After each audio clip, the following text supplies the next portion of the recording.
se muestra el siguiente temario. Lo que estamos mostrando en este curso, en esta presentación, es una muestra de lo que se vería en el curso. De manera general vamos a tocar algunos temas de los que estamos mostrando aquí. El curso es de geomecánica y geotecnia, entendamos como geomecánica, al nombre que se le conoce a la mecánica de rocas aplicada en la industria de minería para las minas subterráneas. Asimismo, geotecnia es el nombre que se le conoce en la industria a las áreas de mecánica de rocas y de mecánica de suelos aplicado a minas superficiales.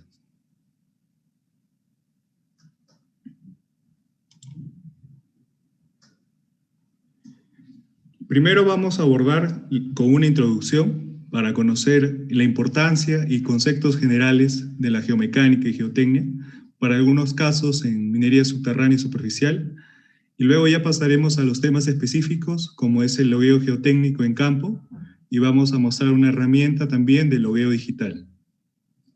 Lo siguiente es ver de manera más específica las consideraciones geotécnicas para el logueo en campo, cómo recuperar de manera correcta la información a partir de taladros de perforación diamantina. Veremos un caso de aplicación del software Picture, el que nos permite realizar el logueo digital. Veremos también cuándo surge la necesidad de realizar un logueo digital. Veremos algunos ejemplos para ello. El siguiente tema es mapeo geomecánico y geotécnico. Incido nuevamente que geomecánico nos referimos a las actividades relacionadas a minería subterránea y geotécnico a las actividades en tajo abierto. Empezaremos con consideraciones y el mapeo en general para recuperar de manera correcta la información en una mina subterránea. Lo siguiente será ver un tema bastante interesante, el cual es mapeo geotécnico estructural con el uso de un dron. Veremos qué configuraciones se requiere en el dron, porque existe diferentes usos en minería que se le da al dron. Levantamiento topográfico, toma de fotos específicamente, pero esta configuración para mapeo estructural requiere un poco más de atención.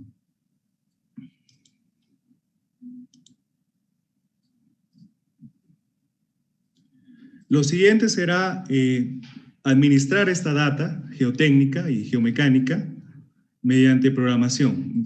Utilizaremos programación en Visual Basic. Aplicaremos un caso de programación para estimar los valores del RMR, todos los parámetros del RMR para diferentes años, el año 76 y el año 89. Veremos también por qué diferenciar los años y cuál es su utilidad tanto para subterránea como para superficial. Lo siguiente será ver otro caso de programación para preparar la data de logueo geotécnico.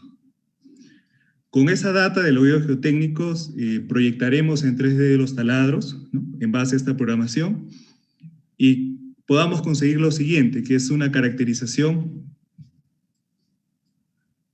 del macizo rocoso con la clasificación del RMR.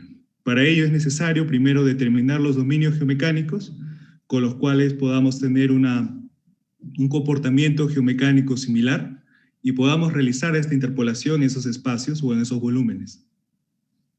Lo siguiente ya es ver los parámetros específicos, cuál es el procedimiento y los criterios para generar esta interpolación y cuándo es válido, ¿no?, a qué nivel de proyecto o en qué casos es más necesario y es válido este tipo de resultados, ¿no?, que en realidad son isosuperficies generadas de RMR. Vamos a empezar con la introducción.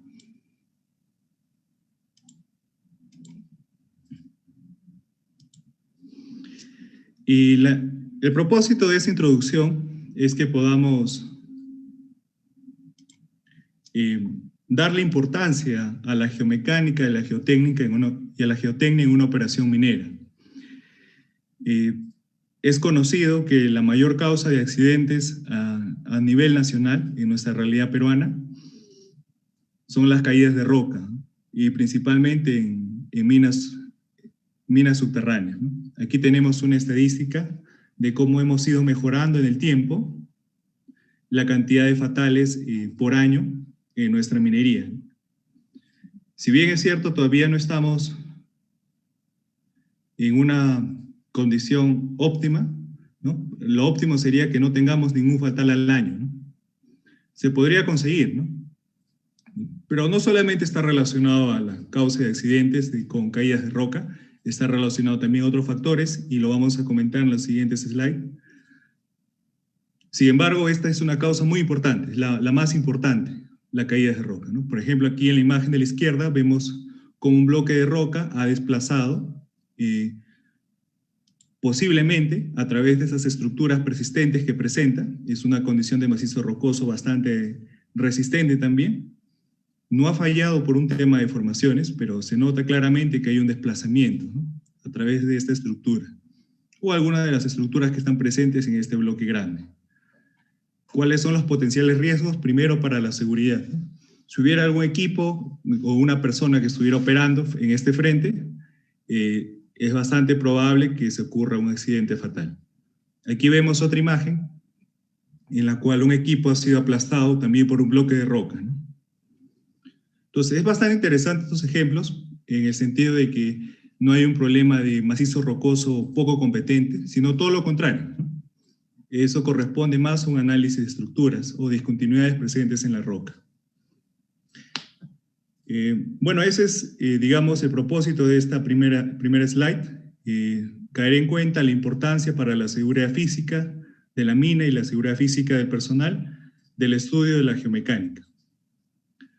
Sin embargo, no solamente tiene un impacto en el aspecto de seguridad física, sino también hay un impacto negativo en la operación, ¿no? Para ello vamos a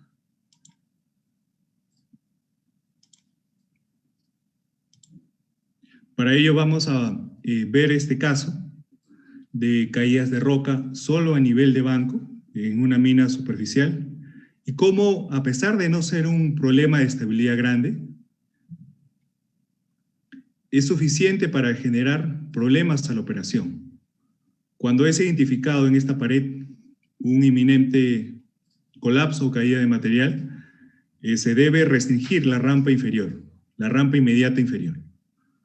¿Por qué? Porque esta zona es inestable, ¿no? A nivel de banco, nuevamente, repito, ¿no? Entonces, los camiones, el primer impacto en la operación es hacia los camiones. Los camiones, para no parar en su productividad o en su producción, tendrán que tomar rutas alternas, como la mostrada en la línea azul. Y esta línea azul, en recorrido, representa el doble de longitud. ¿Qué tiempo se va a optar por esa ruta? El tiempo que demore en estabilizarse o caer el material en este sector, ¿no? No solamente se afecta al flujo de camiones, ¿no?, sino también se afecta a cualquier actividad de soporte o ingeniería que se esté realizando en este sector, ya debido a que todo el sector es restringido. ¿Cuál es el impacto directo? Se cierra de manera temporal las rampas. En el peor de los casos, si es un problema de estabilidad grande, se cierra de manera permanente, ¿no? A veces se vuelve irrecuperable esta rampa, ¿no? Entonces, de manera permanente, los camiones tendrían que optar por una ruta que incrementa su costo de carreo. No solamente se afecta a los camiones, ¿no?, nuevamente, sino también se afecta la productividad de las actividades de ingeniería o de servicios generales que se estén realizando en dicho sector. Entonces, con ello estamos mostrando en geomecánica, en geotecnia, cuál es el impacto negativo que tiene no solo a la seguridad, sino también en la operación, y su incremento en costos tiene una incidencia importante. Es por eso que geotecnia o geomecánica tiene que hacer un seguimiento continuo a la operación, un monitoreo continuo, ¿no? A pesar que el diseño pueda estar muy bien hecho, esto se tiene que monitorear. Muy bien. Ahora vamos a compararnos en un contexto global.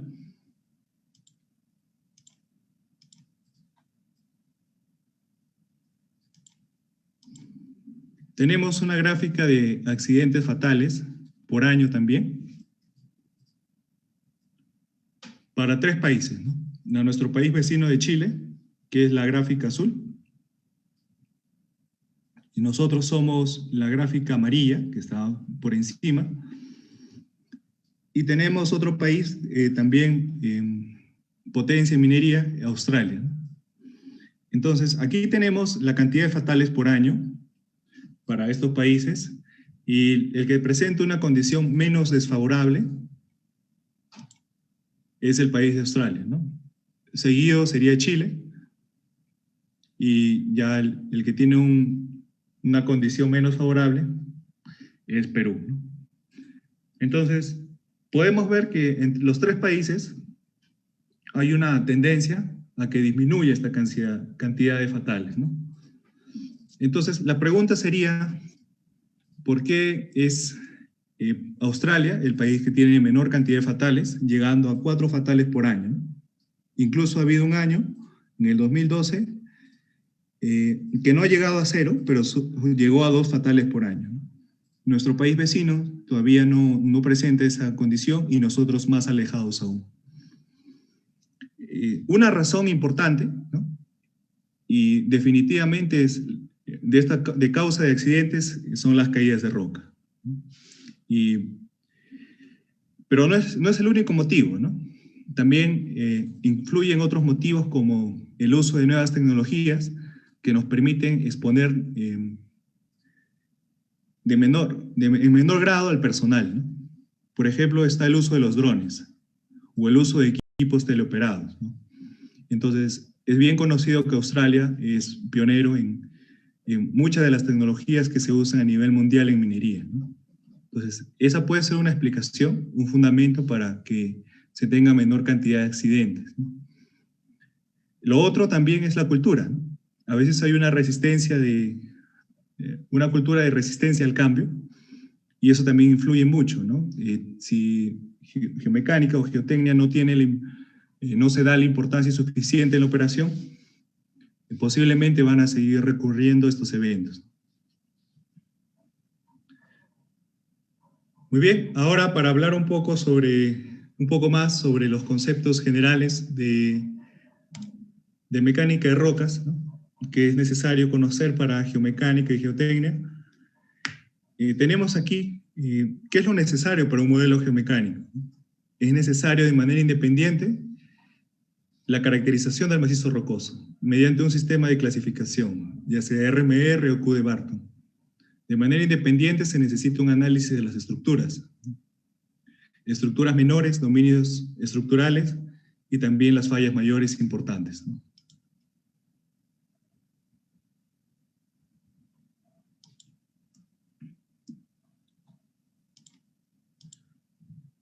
También se requiere un análisis o un estudio de los esfuerzos in situ, y luego conocer cómo se van a comportar los esfuerzos inducidos luego de las excavaciones o del desbroce en el Tajo. También es muy importante conocer la presencia de agua. Esto lo suele hacer el área de hidrogeología. Nos comparte un modelo y nosotros podamos proyectar cómo es la influencia en la debilidad de la condición del macizo rocoso.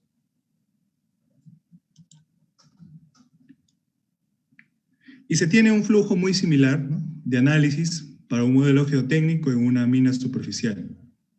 De manera independiente se sugiere estudiar la geología. Es necesario, ¿no?, conocer las litologías, alteraciones presentes. Y eso también está relacionado a los dominios geotécnicos que se definirían.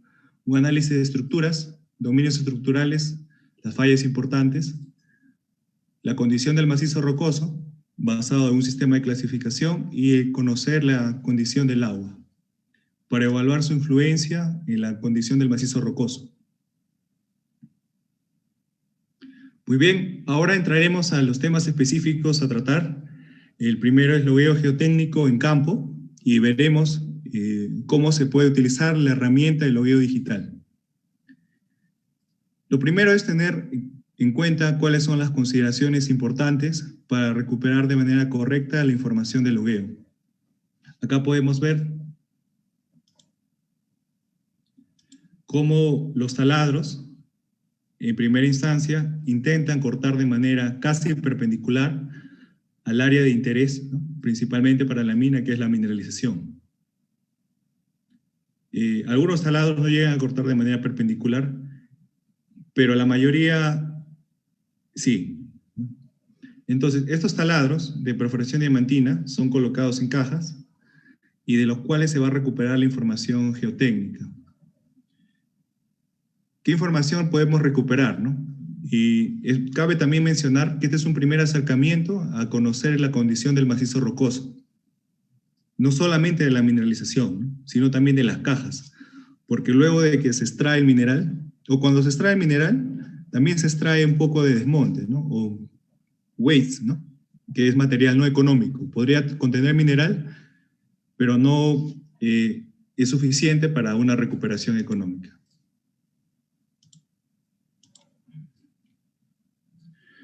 Entonces, no solamente va a ser necesario conocer el volumen de la mineralización, la condición del macizo rocoso en ese volumen, sino también de las cajas, ¿no? Porque si fuera una mina subterránea y se mina el mineral, lo que va a sostener o lo que va a mantener la estabilidad de esa mina va a ser la condición del macizo rocoso en las cajas, ¿no? Luego de que se mine esta mineralización.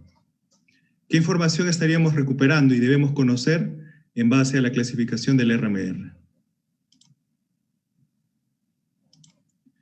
Necesitamos recuperar, valga la redundancia, la recuperación en metros de cada corrida, ese es el procedimiento, conocer medir el RQD, conocer el número de fracturas, diferenciando las naturales de las mecánicas. Debemos tener una estimación de la resistencia.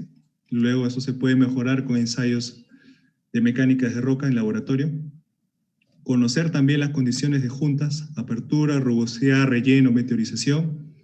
Y cabe mencionar que va a ser un poco difícil o prácticamente no se va a poder conocer en un logueo la condición de la persistencia y tampoco la condición del agua, porque estas muestras, para que podamos recuperar todos los otros parámetros, es necesario hacerles una limpieza con agua. Entonces, en este punto, como les comentaba, es un primer acercamiento a la condición del macizo rocoso y todavía estas dos condiciones o estos dos parámetros no los vamos a poder conocer bien. Sin embargo, el mapeo geotécnico o geomecánico da la oportunidad de complementar esta información y también a confirmar el resto de parámetros. Entonces, consideraciones importantes para la recuperación es saber que debemos medirlo en toda la corrida, incluir cualquier tipo de material, ya sea suelo, roca, arcillas, cualquier tipo de material que esté presente, ¿no? Y sea medible. Por ejemplo, si termina en una fractura natural, saber que no debemos medir de extremo a extremo completamente, sino del centro a centro, de caras de ese core, ¿no? Y en el RQD no se considera todo tipo de material, sino solamente material rocoso, y material rocoso también que supere una resistencia que no sea blando, ¿no? Como lo que se presenta aquí. Es una arcilla, ¿no? Que tiene una resistencia muy baja, ¿no? De manera cualitativa podemos indicar que está en el rango de R0 o R1. Y lo más importante, en ese material rocoso, es medir porciones de ese material que supere los 10 centímetros. Esto lo podemos hacer también en el logueo digital y lo veremos más adelante. Lo siguiente es muy importante diferenciar las fracturas naturales de las mecánicas, porque con la cantidad de fracturas naturales y con el tamaño de la recuperación en la corrida, es que podemos definir el otro parámetro que le da una puntuación el RMR, que es el espaciamiento.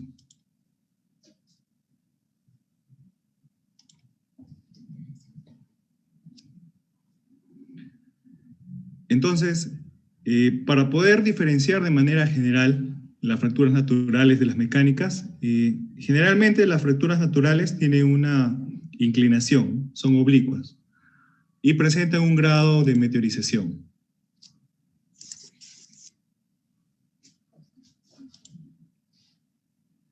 En cambio, las fracturas mecánicas generalmente son rectas, presentan unas esquirlas, unos pequeños quiñes, en la cual demuestran que se han producido por una manipulación y tal vez se ha caído la muestra, ¿no? Otro parámetro importante es mencionar la resistencia. En campo la podemos, mediante un logueo, podemos estimarla de manera cualitativa con golpes de picota, ¿no? Pero si queremos mejorar un poco esta condición de estimación de la resistencia, podemos usar ensayos de carga puntual. Con cierta frecuencia, me refiero cada cierta distancia, puede ser cada 10, 15 o 20 metros, y tener una valoración un poco más aproximada. Pero estos puntajes van a ser luego calibrados en base a los resultados de ensayos de laboratorio, ensayos de compresión simple principalmente. Ahora pasemos al caso de cuándo podríamos requerir un logueo digital, ¿no? Por ejemplo, si estamos a nivel de proyecto y queremos minar esta zona, ¿no?, en minería subterránea, por ejemplo, entonces cuando ha llegado una labor hacia ese nivel, en este caso que les voy a mostrar, teníamos un material bastante débil, ¿no?, un RMR bastante bajo. Entonces, como era un poco complicado saber hasta dónde va a ser la influencia de ese material débil, entonces lo que se hizo fue conocer la información de un taladro presente en ese lugar.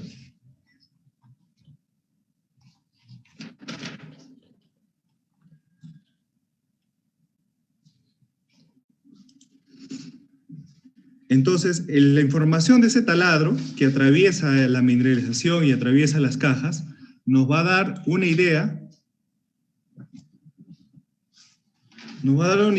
de hasta dónde posiblemente tenemos ese material en esa condición, ¿no? En este caso fue por la presencia de una falla que teníamos un material bastante triturado, ¿no?, con un comportamiento casi suelo. El taladro, de manera física, ¿no?, que se tiene en la casa de logueo, porque si regresáramos a ese taladro, lo más probable es que encontremos partes faltantes en los tramos. ¿Por qué? Porque se utilizan muestras para ensayos de leyes, muestras para ensayos de mecánica de roca. Entonces, esta condición, en la cual ya hemos llegado mediante una labor, no tendremos la información completa si vamos al logueo, ¿no? Es por eso que es importante esta herramienta del logueo digital y tomar las fotos en su momento, ni bien salen también las muestras o los testigos de la perforación, ¿no?, y colocarlas en caja. Entonces, se aprovecha esas fotos para confirmar también los otros parámetros, ¿no?, principalmente el RQD, el número de fracturas y la recuperación en metros también, ¿no?, en esas corridas. Entonces, haciendo un resumen de lo que estamos mostrando en este caso, se presenta una zona de interés, ¿no?, por una condición mala de la roca, debido a una influencia de la falla, ¿no?, y se plantea un relogueo de ese taladro para conocer hasta dónde es la influencia de esa falla, ¿no?, y conocer hasta dónde, posiblemente en el avance con la labor o en el minado, se va a tener aún esta condición del macizo rocoso y qué medidas de control o medidas de sostenimiento se deberían aplicar. Repito, si en el logueo, en campo, en la casa de logueo, hacemos ahí el muestreo de los parámetros del RMR, vamos a tener partes faltantes y el RQD no va a ser representativo, ¿no?, ni el número de fracturas, porque va a haber porciones que no permitan tener una precisión correcta, ¿no?, para estos parámetros, y la estimación se va a alejar. Entonces podemos aprovechar las fotos, ¿no? Sin embargo, ¿qué parámetros del RMR en un logueo digital no vamos a poder estimar de manera correcta? La resistencia no va a haber forma de cómo estimarla. La apertura, la rugosidad de relleno, ninguna de las condiciones de junta. Pero sí podemos estimar correctamente la recuperación de taladros, el RQD y las fracturas, la cantidad de fracturas naturales, ¿no? Eso es lo que vamos a ver ahora en continuación, ¿no? Se tiene una muestra, ¿no? Una foto como muestra, y podemos cortar, ¿no? Incluso si la imagen, la foto no está bien tomada, está un poco girada, en una perspectiva incorrecta, podemos corregir eso con la herramienta Warp. Corregimos esa imagen, la escalamos como corresponde, y lo que vamos a poder recuperar en esta imagen, incido, es el RQD, el número de fracturas y la recuperación. Se va a comenzar a acumular los datos por corridas a medida que nosotros vayamos midiendo en una tabla. Y va a acomodar en columnas los datos del front to de cada corrida, o el desde hasta, el RQD, la recuperación y el número de fracturas. Cuando tengamos listo nuestra información logueada, podemos exportar esto en archivo Excel o archivo CSV como sea más conveniente para nosotros. Entonces, ¿cómo conocer si la estimación que hemos realizado mediante un logueo digital o un logueo en campo, cuál es la más adecuada, ¿no? ¿Cuál es la más aceptable? Podemos aprovechar estas gráficas de validación del RQD con el espaciamiento, basada en esta ecuación de Priest and Hudson del año 76, en la cual define rangos aceptables y que luego no inciden problemas de diseño geomecánico o diseño geotécnico, desde esta etapa preliminar de caracterización. Si los datos ploteados en RQD y espaciamiento, que es la información que se recupera en el logueo digital, está dentro de esta gráfica para ese taladro, entonces es una información aceptable que luego no va a incidir en problemas de evaluación del diseño. Y eso es lo que estamos mostrando aquí para el logueo digital, ¿no? En cambio, para el logueo en campo, llegamos a presentar estos inconvenientes, ¿no? Teníamos puntos fuera de esta gráfica, lo cual hubo oportunidad de mejorarlo con un logueo más detenido, que es el logueo digital, ¿no? Entonces, vamos a mostrar cómo se utiliza este software. Esto es un software libre. Simplemente lo abrimos.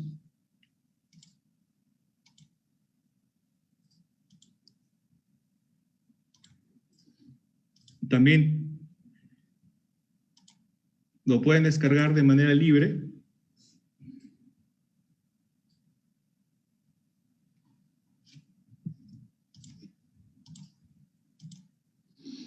Y aquí cargamos las imágenes, ¿no? Es recomendable que las imágenes estén todas en una misma carpeta. Y veremos cómo a partir de una imagen comienza a cargar el resto, ¿no? Entonces, lo que se comentaba es primero utilizar esta herramienta, ¿no? Y la sugerencia aquí es realizar esta delimitación del área de interés en un sentido horario.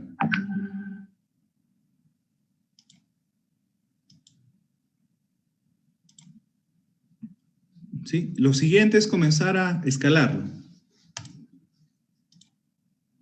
Estas cajas por estándar son de 1 metro. Y por defecto podemos indicar a partir de cuánto vamos a considerar que son porciones del taladro que entra el RQD, ¿no? Por en este caso vamos a considerar 10 centímetros. Lo siguiente es indicar el front to de esta corrida, ¿no? 11.35 hasta 11.95. Y vamos a comenzar a realizar las mediciones, ¿no? Debemos medir las porciones del taladro que suman al RQD, ¿no? Por ejemplo, aquí no tenemos RQD. Aquí sí, ¿no? ¿Ok? Podemos considerar eso también, pero solamente va a sumar a la recuperación y no al RQD. Este es un ejemplo, ¿no? Es bastante didáctico, práctico, y es ir colocando los datos solamente de las corridas y se van a ir agregando. Más alcance de este programa y cómo administrar esta data se podrá revisar a más profundidad en el curso. Regresando a la presentación.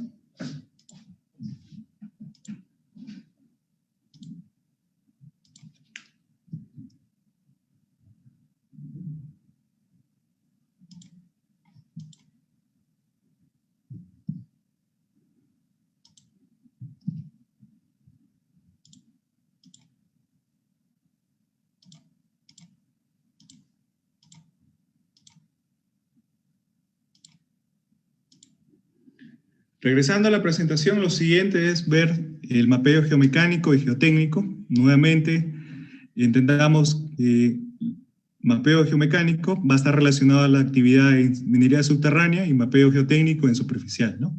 En realidad los criterios son muy similares. Lo que va a diferir principalmente es el manejo de la data y la distribución en el espacio de las ubicaciones donde se han hecho el mapeo, ¿no? Y cómo correlacionar esta data también, ¿no?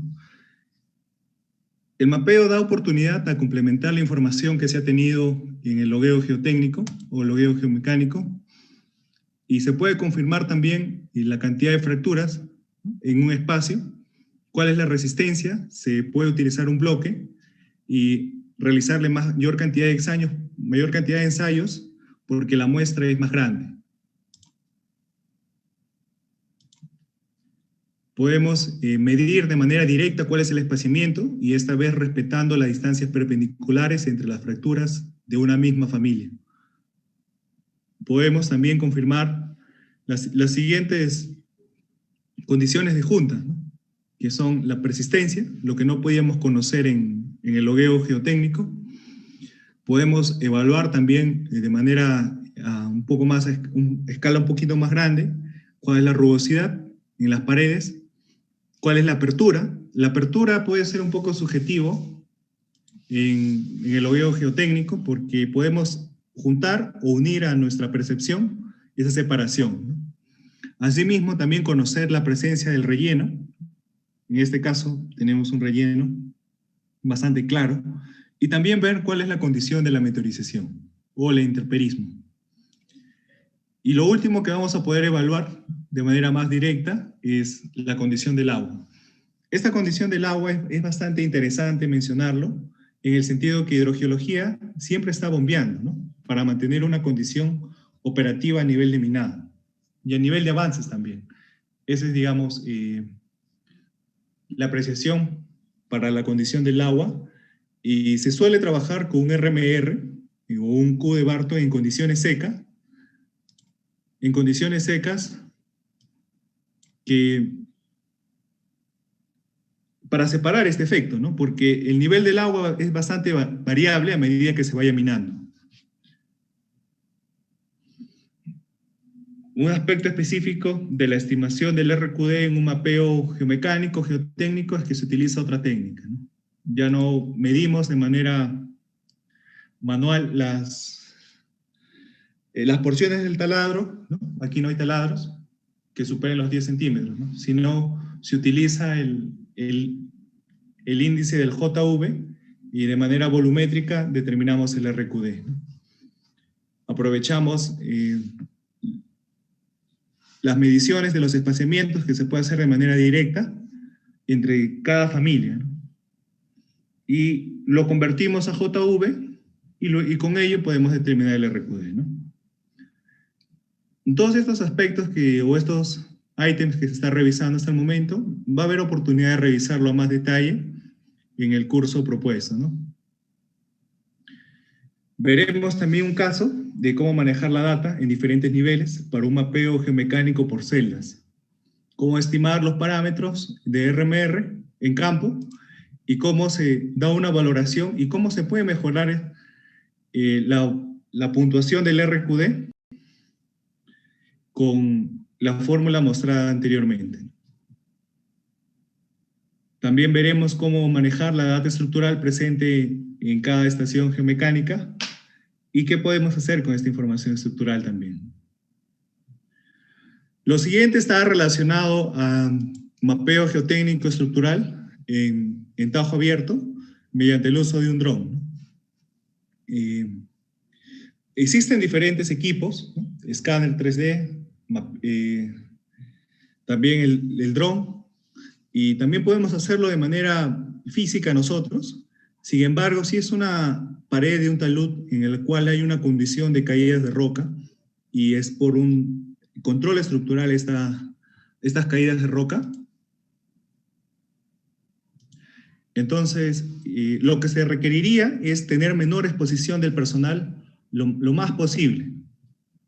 Si disponemos de un equipo como un escáner, vamos a tener que estar a una cierta distancia. Sin embargo, hay todavía el riesgo de que, como estamos de manera presencial, por algún equipo que pase por ahí, ¿no? Camiones, igual tractores o cualquier otro equipo, o equipos o camiones de diferentes escalas, ¿no? Que se puedan presentar, porque necesitamos una cierta distancia también para realizar un escaneo, ¿no? Entonces todavía estamos presentando una cierta exposición al personal que lo va a realizar. En cambio, el uso de un dron, ¿no? Es bastante rápido, definiendo los parámetros correctos también en la ruta de vuelo, o ya sea un vuelo manual también.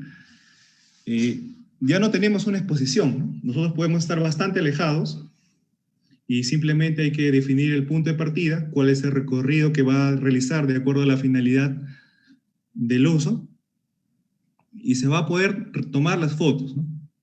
Las fotos necesitan una configuración, y eso podemos hacerlo en diferentes software. Existe el Pitch 4D o también el DigiPilot, entre otros. Y tenemos que tener en cuenta, cuando realicemos el vuelo con dron, cuáles son las condiciones meteorológicas o las condiciones físicas en esa área de mapeo. También definir en campo algunos puntos de control que luego permitan georreferenciar las fotos y obtener el modelo fotogramétrico. Y también un aspecto muy importante es verificar el tiempo de vuelo que no supere la duración de las baterías, ¿no? Porque si no, nuestro dron caería en pleno recorrido, ¿no? Y perderíamos el equipo. Cuando tengamos este modelo fotogramétrico, tendremos también una nube de puntos, ¿no? Y con eso podemos realizar triangulaciones o podemos aprovechar también el mismo modelo de fotos 3D. Generalmente esos modelos de fotos 3D pueden ser un poco pesados, por eso en algunos casos se opta por aprovechar la nube de puntos y realizar triangulaciones. Ya sea una superficie o sea el modelo 3D, ahí vamos a poder delimitar las estructuras, ¿no? Entonces, esta data estructural tiene que ser validada bajo algunos criterios, ¿no? Por ejemplo, el Deep Direction debería seguir una distribución log normal. En cambio, la persistencia o el espaciamiento de las estructuras, para cada familia, se realiza este análisis, deberíamos seguir una distribución exponencial negativa. Entonces, con esta información de estructural validada, podemos realizar diferentes análisis, como el análisis cinemático o el análisis probabilístico, ¿no?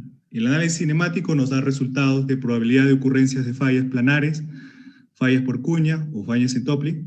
Un análisis probabilístico nos da resultados de cualquier bloque con potencial deslizamiento a través de sus estructuras. Considera también, adicional al análisis cinemático, considera la información de persistencia y la información del espaciamiento de cada estructura, ¿no? Lo cual no lo considera un análisis cinemático. Y es por ello que en el análisis probabilístico sí podemos tener una probabilidad de falla y no una probabilidad de ocurrencia de falla. El siguiente tema es cuando ya dispongamos de toda nuestra información recuperada en el logueo geotécnico y en el mapeo geotécnico o geomecánico, es administrar esta data.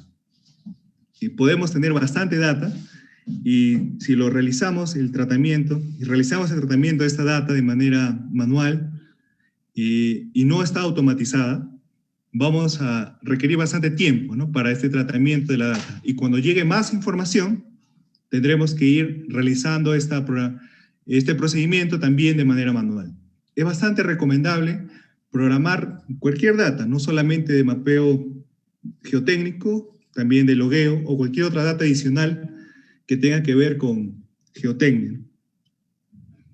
Entonces, aquí lo que vamos a mostrar es un ejemplo de cómo manejar la data geotécnica de taladros, de logueo geotécnico. Vamos a convertir esta información del RQD en porcentaje a una valoración en el RMR. Asimismo, el espaciamiento lo vamos a convertir en una valoración en el RMR, la resistencia, cada parámetro de las condiciones de juntas, ¿no? Con la excepción de que la persistencia todavía no se conoce de manera correcta en un logueo geotécnico, ni la condición del agua, y ello vamos a tener la salvedad, vamos a tener un criterio para determinar un puntaje de la persistencia, para poder obtener un valor en el RMR, y vamos a trabajar en condiciones secas.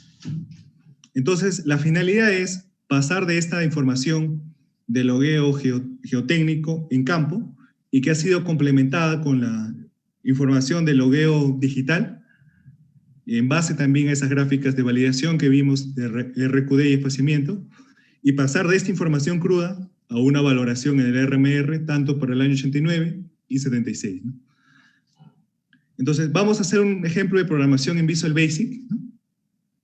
Que a diferencia de lo que se menciona, una macro, la macro es un módulo, ¿no? Simplemente es un SAP. En cambio, hablar de Visual Basic es utilizar SAP, funciones, y ampliarlo un poco más, ¿no? Todo este lenguaje de programación que se ofrece en el Office.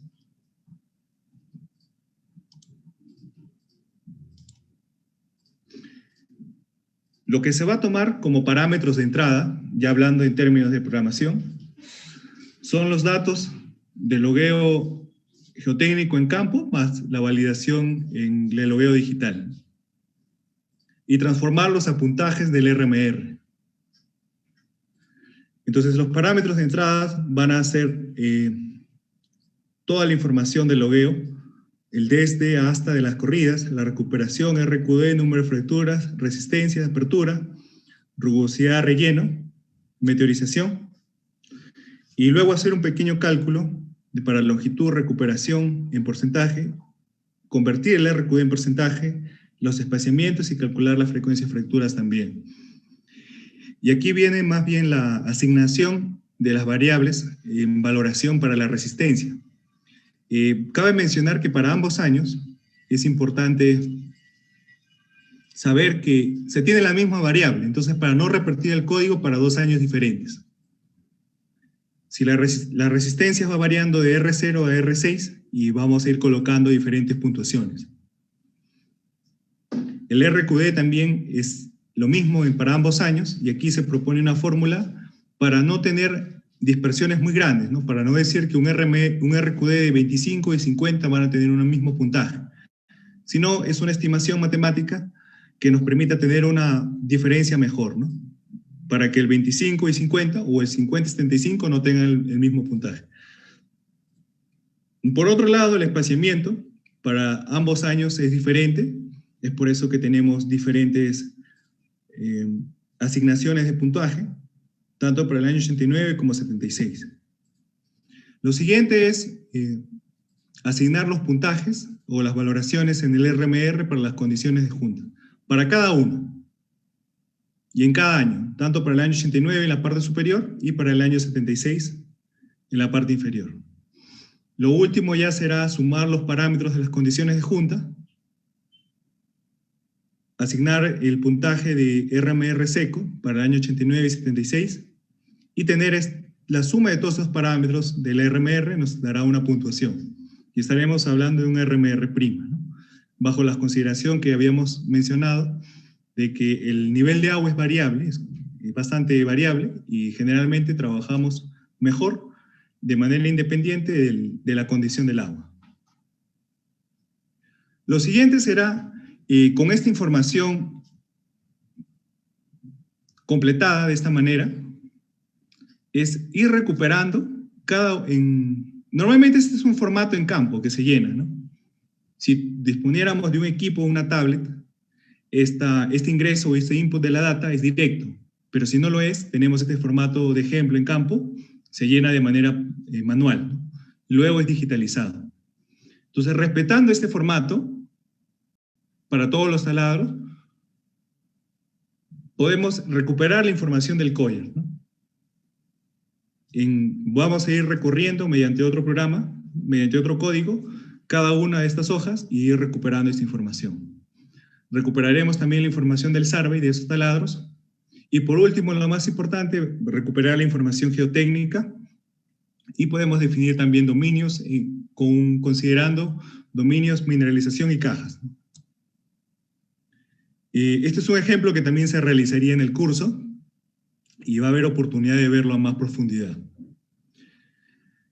Cuando ya tengamos disponible esta información proyectada en 3D de los taladros geotécnicos, lo siguiente sería definir dominios geomecánicos, bueno, para este caso de las vetas, y realizar la interpolación dentro de esas porciones del taladro que están dentro de la mineralización, porque se esperaría una continuidad geológica y también geomecánica dentro de la mineralización, es decir, dentro de las vetas. Y ahí realizar solamente la interpolación. La interpolación nos permite tener resultados como los vemos aquí, tener isosuperficies en base al parámetro del RMR, también podríamos hacerlo en base al RQD o algún otro parámetro del RMR, y nos dará a nivel preliminar una idea de cómo se está distribuyendo la condición del macizo rocoso, ¿no? En base a la clasificación del RMR. Podemos mostrar cómo se ve esto en los software. Aquí podemos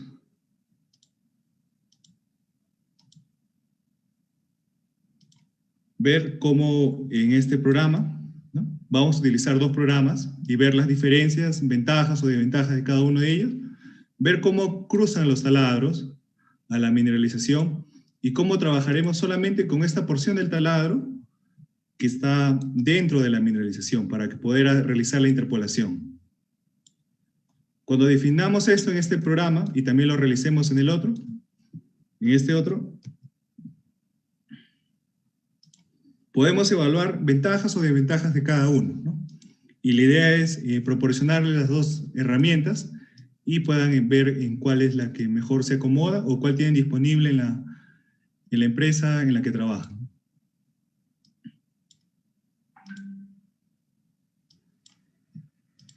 Aquí nuevamente vemos cómo son isosuperficies, lo que se tiene como resultados, y cómo se trabaja solamente con las porciones del taladro y cómo correlacionan los colores de los taladros que están bajo una leyenda en el RMR, cómo correlacionan con los colores de las isosuperficies, ¿no? Esa es una forma de validar que esa estimación es aceptable.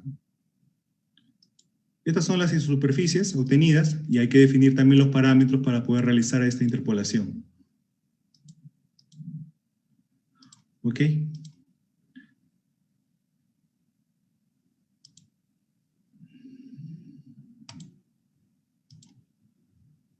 Bueno, muchas gracias. Hasta aquí es el alcance de esta presentación. Espero haber generado un mayor interés en este tema de geomecánica y geotecnia. Y espero verlos algunos en el curso y poder desarrollar a más profundidad los temas presentados. Muchas gracias.